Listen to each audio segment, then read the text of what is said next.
Welcome back to the deep dive. All right, so you sent us some material about a process that sounds, well, like wading through some serious fog, maybe without a compass even. Getting those really crucial personal documents, you know, your birth certificate, marriage certificate ready so they're accepted in another country. Yeah, and if you've ever started down that road, the word you bump into almost immediately is apostille. Right. And the sources we looked at define this as a specific kind of authentication. It's for documents going to countries that are part of the Hague Convention. Think of it like the official international seal of approval for where your document came from. Exactly. But, like you said, it's not straightforward. The sources hammer this home. There are these really specific, exact requirements. And if you miss just one little detail, well, that's when you hit the problems you mentioned. Rejected documents. Delays, we're talking weeks, maybe months. Yes, serious delays. Plus extra costs and maybe even missing out on big opportunities like jobs or study abroad. It really is a maze. It is. And so, for this deep dive, looking at the materials you gave us, our job is to unpack what those requirements actually are, especially for something like a birth certificate. Okay. And understand why they're so picky and, based on these sources, how you might navigate this whole thing without getting totally lost. Okay, let's try and map this out a bit. I like the analogy the source uses. Getting an apostille is like getting a VIP pass for your document. Yeah, that's a good one. It lets it get recognized overseas without needing, extra hoops like consular legalization. But just like any VIP list, you've got to meet the entry rules perfectly. And that's really the core issue, the main pain point these documents talk about. The apostille office. They're not checking if the facts on your birth certificate are right. No. What are they checking then? They're verifying that the person or the office that issued and signed it is legitimate, that they were authorized to do it. Ah, okay. So if you don't meet the exact rules about the type of copy or whose signature is on it, they just can't do their job. They can't verify it. And they send it back. They send it back. Yeah. And the sources are clear. That's a huge reason for rejection and those awful delays. So where did the sources say you should even begin to figure out the right path? I mean, especially since getting it wrong sounds so painful. They're super clear on this. The absolute first, most crucial step, know where your document came from, its origin. Okay. Was it issued by a state agency, like here in Massachusetts? Yeah. Or was it issued by a U.S. federal agency? Because that single difference, according to these sources, changes everything, where it goes, what you need. Right. Okay, let's break that down. What counts as state issued, particularly for Massachusetts, since the material's focus there? Yeah, the distinction is really sharp. For MA documents, the sources list things like birth certificates, marriage, death certificates, the ones you get from the MA Registry of Vital Records or your local city or town clerk. Makes sense. Also, things like academic records from Massachusetts universities. They mentioned Harvard, MIT, BU, BC, UMass specifically. And documents notarized by a Massachusetts Notary Public, think powers of attorney, affidavits, plus some corporate documents from the MA Corporations Division. All of those, they go to one place. The Massachusetts Secretary of the Commonwealth in Boston.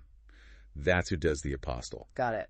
State stuff, state secretary in Boston. What about the other category? Federal. Completely different track. The sources give examples like FBI background checks. Apparently that's a really common one people need.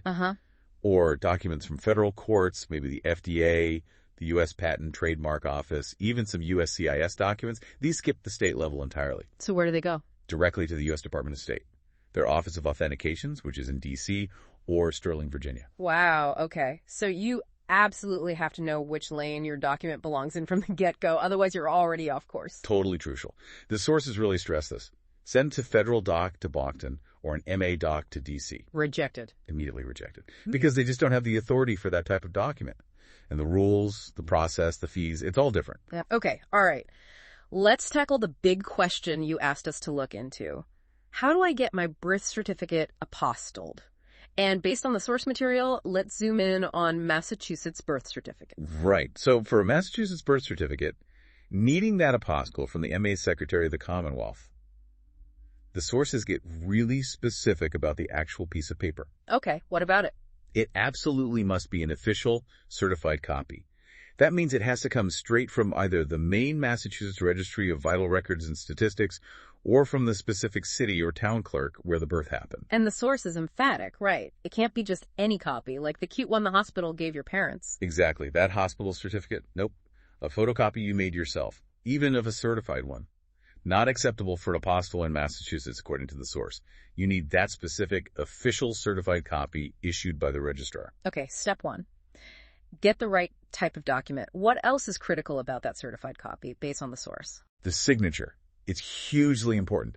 That certified copy has to have the original signature of the official. Original ink signature. Or sometimes an officially recognized stamped signature. But it has to be from a current authorized official, like the state registrar or the city-town clerk. And crucially, their signature needs to be on file with the Secretary of State's office. That's how they verify it. Wow, that's getting down to the nitty-gritty. What if the clerk who signed it retired last year? Well, that's a potential problem. The sources mention that if the signature is from a former official, the Secretary of State might not accept it if they can't easily check it against their current records. Huh. It really shows they're verifying the signature's authenticity at the time it was issued by an authorized person. Okay. And what about how old the document is? Like, does my birth certificate from decades ago need to be reissued? It's interesting the source says Massachusetts itself doesn't usually have a strict must-be-issued recently rule for the apostille. But, and this is a big but, the country you're sending it to might care a lot. Ah, the receiving country. Yes. They might say, we only accept documents certified within the last 6 months or 12 months or whatever their rule is. So even if MA gives it an apostille, it could still get rejected overseas if it's too old for them. So you have to check their rules too. Absolutely have to check with the destination country. Man. So just for one MA birth certificate, right type of copy from the right office, signed by a current verifiable official, and then you also have to check the destination's rules on age. That sounds like a lot of potential pitfalls. It really is. And that gets back to why the process feels like such a maze, like the sources suggest. Seemingly small things, a signature from someone who just left office, a perfectly good certified copy that's just a bit too old for France or Spain can stop the whole thing cold. Leads straight to rejection. Exactly. It shows those exact requirements are about super precise administrative details. And the source mentions requirements for other documents too, right? Which just shows how much this varies. Oh, absolutely. Like, take college transcripts or diplomas from MA universities. Yeah. The sources say you often can't just notarize a photocopy yourself. You need the university registrar to sign an official copy, often in front of an MA Notary Public. So the registrar's involvement is key. Right. Their signature needs to be notarized properly. Yeah. Or directly verifiable by the state somehow. Yeah. Very specific process. Okay, what about legal documents? Like a power of attorney you got notarized here? Another potential minefield. Even if your notary did almost everything right, the source warns that any little error on the notary certificate, wrong date, wrong county listed, seal is smudged, commission expiry date missing. Any of those. Any error like that. Yeah. The apostille office might reject the whole document because the apostille is verifying the notary's authority, and if the certificate's flawed, they can't do that verification. Ouch. And back to the federal docs. Yep, the sources repeat. FBI checks and other federal docs go straight to the U.S. Department of State. Don't try to get them notarized at the state level. That's the wrong path. Likely cause problems. Okay.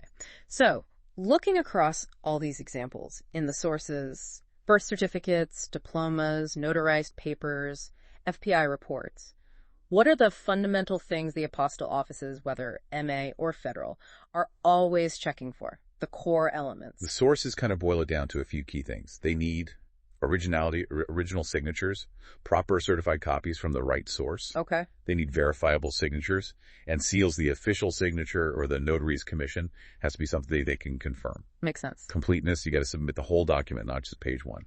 And clarity, everything needs to be clear, legible, no smudges, basically. Right. It sounds like you almost need a degree in bureaucratic processes to get this right. So with all these tricky rules and traps, where do the sources say you can actually find the definitive, exact requirements for your document? Well, they point to the official government websites first. For your Massachusetts documents, that's the Massachusetts Secretary of the Commonwealth's website. Okay. For any federal documents, it's the U.S. Department of State's Office of Authentication's website. And I suppose you can maybe ask the place that issued it, like the Vital Records Office or the university. Yeah, they might have some info, but the final word on apostille requirements really comes from the Secretary of State or the U.S. Department of State. But then the sources add that other critical layer we talked about. The receiving country. You have to check with the receiving country or the entity asking for the document. They might have extra rules, maybe translation requirements, or specific ways they want things formatted that go beyond what the U.S. side requires. And that's where it really feels like a maze, doesn't it? Trying to line up the rules from the MA Secretary's office, maybe the U.S. State Department, plus whatever France or Brazil needs, all while making sure your actual document has the right signature and isn't too old for somebody. That sounds incredibly complicated for someone doing it the first time. Very easy to make a mistake. It absolutely is. And the sources imply that's exactly where people get stuck, trying to interpret and correctly apply all these different layers of rules to their specific situation. The websites give you the rules, but figuring out how they apply to your birth certificate or your power of attorney, that's the hard part. That's the challenge, yeah. Leading back to those rejections and delays we keep mentioning. So according to the sources, is there a way to make it easier, to take the guesswork and maybe the anxiety out of it? The materials definitely suggest that, look, given how complex this is and how high the stakes are if you get it wrong, wasted time, wasted money using an expert service can be a really smart move. Someone who actually knows these specific rules inside and out. Exactly. Someone familiar with the exact requirements. Yeah. The sources present this as a very effective way to get through the process smoothly. Okay, and the sources actually mention a specific service here in Massachusetts that does this. They do. They point to MassachusettsApostilleServices.com. It's presented as a service set up precisely to help people in MA deal with both state and federal apostille needs. Taking the burden off your shoulders, essentially. That's the idea presented, yeah. And what do the sources say they actually do for you? What are the benefits they describe? Well, according to the description in the sources, they offer deep expertise, meaning they know the rules for both Massachusetts and the U.S. Department of State, which, as we've established, are quite different. Okay, that's key. They also highlight thorough document pre-screening. This sounds really valuable.